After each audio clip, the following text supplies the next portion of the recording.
भाजपा नेतृत्व वाली राष्ट्रीय जनतांत्रिक गठबंधन यानी एनडीए ने राजस्थान के झुंझुनू जिले से आने वाले और पश्चिम बंगाल के राज्यपाल जगदीप धनखड़ को उपराष्ट्रपति पद का प्रत्याशी बनाकर एक तीर से दो निशाने साधे हैं।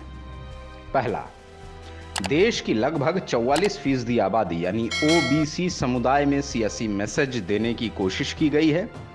दूसरा यह कि राजस्थान, हरियाणा और उत्तर प्रदेश में नाराज चल रहे जाटों को साधने के लिए ट्रंप कार्ड चल दिया है। खासकर कृषि कानूनों के विरोध में जो किसान नाराज चल रहे थे, भाजपा के इस फैसले के बाद शायद उनकी नाराजगी भी दूर हो जाए। इतना ही नहीं, केंद्र सरकार पर हमलावर मणिपुर के राज्यपाल सत्यपाल मलिक को भी एक तरीके से किनारे लगाने में मदद मिलेगी। इससे पहले आदिवासी समाज को साधने के लिए भाजपा ने उड़ीसा की द्रौपदी मुर्मू को उम्मीदवार बनाया था। यह पूरा सियासी गणित 2022, 2023 और 2024 में होने वाले विधानसभा और लोकसभा चुनाव को ध्यान में रखकर किया गया है।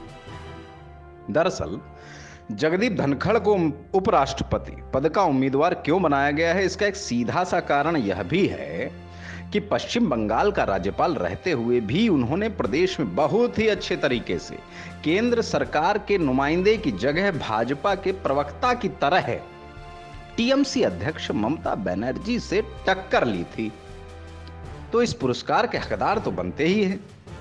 उधर जाट नेता सत्यपाल मलिक, जो फिलहाल गवर्नर हैं, उन्होंने बीते करीब 2 साल से केंद्र की नरेंद्र मोदी सरकार के खिलाफ बगावत का झंडा उठा रखा है।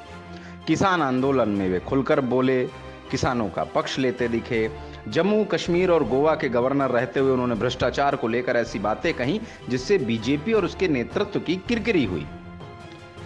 मलिक ऐसा इसलिए कर रहे थे ताकि वो जाट वोटों को एकजुट कर सकें, लेकिन अब भाजपा ने धनखड़ को उपराष्ट्रपति पद का प्रत्याशी बनाकर मलिक को भी किनारे लगा दिया है।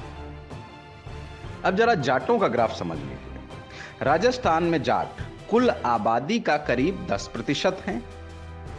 इनमें से बाड़मेर, जैसलमेर, जोधपुर, बीकानेर, गंगानगर, चूरू, सीकर, नागौर, हनुमानगढ़, जयपुर सहित कई जिलों में जाटों की सबसे अधिक जनसंख्या है। यहां तक कि राजस्थान में भाजपा, कांग्रेस और आरएलडी के प्रदेश अध्यक्ष जाट ही हैं। विधानसभा चुनाव में औसतन 20% विधायक जाट जात के होते हैं। राजस्थान में कुल 200 विधानसभा सीटें हैं, जिनमें से 30 से 40 विधानसभा सीटों पर जाट के कैंडिडेट चुनाव जीतते हैं। 5 लोकसभा सीटों पर भी जाट वोट बैंक निर्णायक भूमिका में होता है। इसलिए इन लोकसभा क्षेत्रों से हमेशा जाट प्रत्याशी ही चुनाव जीत पाते हैं और फिर जाट वोट बैंक को अपनी तरफ खींचने वाला प्रत्याशी ही चुनाव जीत पाता है। 2023 नवंबर और दिसंबर में विधानसभा का चुनाव होना है।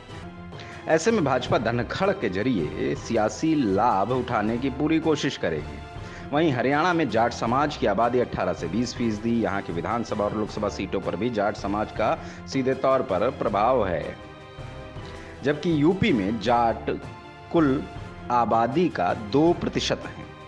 किसान और किसानों से जुड़ी यह 2% आबादी पश्चिमी उत्तर प्रदेश का सबसे प्रभावशाली समुदाय है।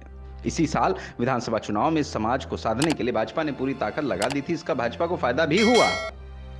अब धनखड़ के जरिए 2024 के लोकसभा चुनाव में भाजपा को और अधिक लाभ मिलने की उम्मीद नजर आ रही है।